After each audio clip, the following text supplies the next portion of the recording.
ప్రస్తుతం తెలంగాణలో ఎమ్మెల్సీ ఎన్నికల ప్రచారం చివరి అంకానికి చేరుకుంది. ప్రచారంలో బీజేపీ దూసుకుపోతోంది. పనులన్నీ పక్కన పెట్టి బీజేపీ అగ్రనేతలు ప్రచారంలో నిమగ్నమయ్యారు. 3 రోజుల పాటు ఎమ్మెల్సీ నియోజకవర్గాల్లోనే ఉండి కేంద్ర మంత్రి, రాష్ట్ర బీజేపీ అధ్యక్షుడు కిషన్ రెడ్డి ప్రచారం చేశారు. మరోవైపు రోజుకు 4-5 ప్రచార మీటింగ్స్ లో కేంద్ర మంత్రి బండి సంజయ్ పాల్గొంటున్నారు. అలాగే బీజేపీ ఎంపీలు, ఎమ్మెల్యేలు సైతం ప్రచారంలో పాల్గొంటున్నారు. 3 స్థానాల్లో గెలిపే లక్ష్యంగా బీజేపీ శ్రేణులు పనిచేస్తున్నాయి. పూర్తి సమాచారాన్ని మా కరెస్పాండెంట్ నాగేంద్ర అందిస్తారు. నాగేంద్ర, ఎన్నికల ప్రచారం చివరి అంకానికి చేరుకున్న నేపథ్యంలో బీజేపీ శ్రేణులు ఏ విధంగా పనిచేస్తున్నాయి? Thank you Sridevi.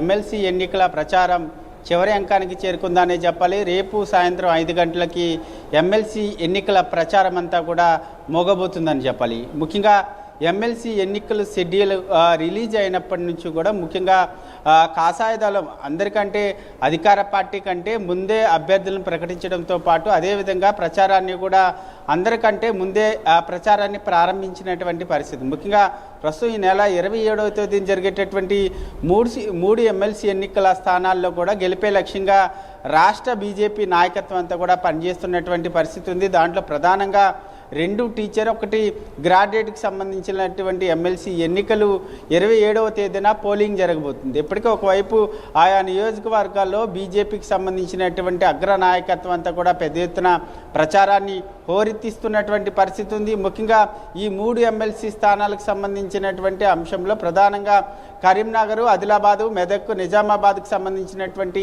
పార్లమెంటు నియోజకవర్గాల్లో 4 బీజేపీకి సంబంధించినటువంటి ఎంపీలతో పాటు 7 ఎమ్మెల్యేలు ఉన్నటువంటి నేపథ్యంలో ఆ 2 ప్లేసులలో ప్రధానంగా మనం చెప్పినటువంటి ఈ 4 పార్లమెంటు నియోజకవర్గాల పరిధిలో ఒక టీచర్ ఎమ్మెల్సీతో పాటు మరొక గ్రాడ్యుయేట్ ఎమ్మెల్సీ కూడా జరగబోతుంది. ఇక్కడ పూర్తి స్థాయిలో బలంగా బీజేపీ పార్టీ ఉన్నటువంటి నేపథ్యంలో అక్కడ 2 స్థానాలను కూడా ఎట్టి పరిస్థితుల్లో కూడా కైవసం చేసుకోవడమే లక్ష్యంగా అగ్రనాయకత్వం కూడా ముందు నుంచి కూడా అక్కడ ప్రచారం చేస్తున్నటువంటి పరిస్థితి. ముఖ్యంగా కేంద్ర మంత్రి, రాష్ట్ర అధ్యక్షుడైనటువంటి కిషన్ రెడ్డి ఆ నియోజకవర్గాల పరిధిలోనే దాదాపు 3 రోజుల పాటు అక్కడే మకాం వేశారు. అక్కడే పెద్ద ఎత్తున ప్రచారం చేశారు. ప్రధానంగా కాంగ్రెస్ పార్టీ అధికారంలోకి రాకముందు ఎన్నికల మేనిఫెస్టోలో నిరుద్యోగ యువతికి అదేవిధంగా ఉద్యోగులకు సంబంధించినటువంటి అంశంలో ఏ హామీలు ఇచ్చింది, ఆ హామీని అమలు చేయడంలో ఏ విధంగా విఫలమైందన్న దానిపైనే ప్రధానంగా ఫోకస్ చేస్తూ కూడా ఈ ఎన్నికల ప్రచారంలో వెళ్ళినటువంటి పరిస్థితి. మరొక కేంద్ర మంత్రి అయినటువంటి బండి సంజయ్ కూడా పెద్ద ఎత్తున ప్రచారం చేస్తున్నారు. రోజుకి 4 నుంచి 5 ప్రచార మీటింగుల్లో పాల్గొంటూ కూడా ప్రభుత్వాన్ని ప్రశ్నించేటటువంటి ప్రయత్నం చేస్తున్నారు. ముఖ్యంగా ఎమ్మెల్యేలు, ఎంపీలతో పాటు బీజేపీ రాష్ట్ర నాయకత్వం అదేవిధంగా కింది స్థాయి కేడర్ అంతా కూడా ఈ 3 ఎమ్మెల్సీ ఎన్నికల్లో గెలిపే లక్ష్యంగా పనిచేస్తున్నారు. ముఖ్యంగా ఈ 3 స్థానాల్లో కూడా 2 టీచరు అదేవిధంగా ఒక గ్రాడ్యుయేట్కి సంబంధించినటువంటి ఎమ్మెల్సీ ఎన్నికల్లో ప్రధానంగా మల్కా కొమరైతో పాటు అంజిరెడ్డి అదేవిధంగా సర్వోత్తమ్ రెడ్డి ఈ 3 కూడా అభ్యర్థులుగా ఉన్నటువంటి పరిస్థితి ఉంది.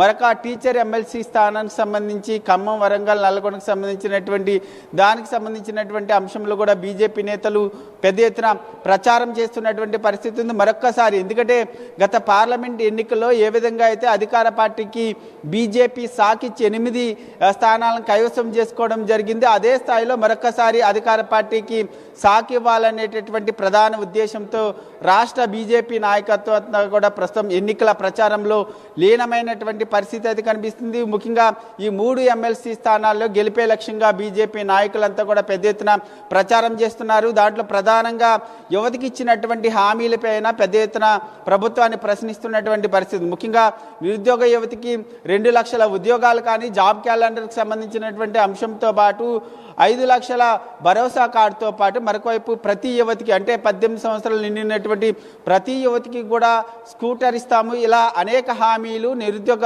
యువతికి ఇవ్వడం జరిగింది. ఏ ఒక్క హామీని కూడా 1 ఇయర్ కంప్లీట్ అయిన ఇప్పటివరకు కూడా ప్రభుత్వం అమలు చేయలేదు. దాంతోపాటు ఉద్యోగులకు సంబంధించినటువంటి అంశంలో దాదాపు 5 DAలు పెండింగ్లోనే మరొక 2 PRCలు కూడా పెండింగ్లో ఉన్నటువంటి పరిస్థితి ఉంది. వీటిలో ఏ ఒక్కటిని కూడా ఇప్పటివరకు అమలు చేసినటువంటి పరిస్థితి పరిస్థితి లేదు. ఏ విధంగా ఈ ఉద్యోగులు కానీ నిరుద్యోగులు కానీ ఏ విధంగా కాంగ్రెస్ పార్టీకి ఓటేయాలి, ఏ విధంగా మీరు ఓట్లు అడుగుతారనేటటువంటి అంశాన్ని ఎన్నికల ప్రచారంలో ప్రధానంగా బీజేపీ నేతలంతా కూడా ప్రభుత్వాన్ని ప్రశ్నిస్తున్నటువంటి పరిస్థితి ఉంది. మీరు ప్రస్తుతం ఈ 3 ఎమ్మెల్సీ స్థానాల్లో గెలిస్తే మాత్రం మేమే అధికార పార్టీకి ప్రత్యామ్నాయం అవుతామనేటటువంటి అజెండా కేంద్రంగానే ప్రస్తుతం బీజేపీ రాష్ట్ర నాయకత్వం అంతా పనిచేస్తున్నటువంటి పరిస్థితి. ఈ 3 ఎమ్మెల్సీ స్థానాల్లో గెలిస్తే రాబోయేటటువంటి స్థానిక సంస్థల ఎన్నికల్లో కూడా విజయదుంబి మోగించొచ్చేటటువంటి ఆలోచనలో బీజేపీ రాష్ట్ర నాయకత్వం ఉంది. ఎట్టి పరిస్థితుల్లో కూడా 2029లో అధికారంలోకి రావాలంటే ఇప్పటి నుంచే గ్రౌండ్ లెవెల్లో బీజేపీ పార్టీ బలోపేతం అవ్వాలి. వచ్చేటటువంటి అన్ని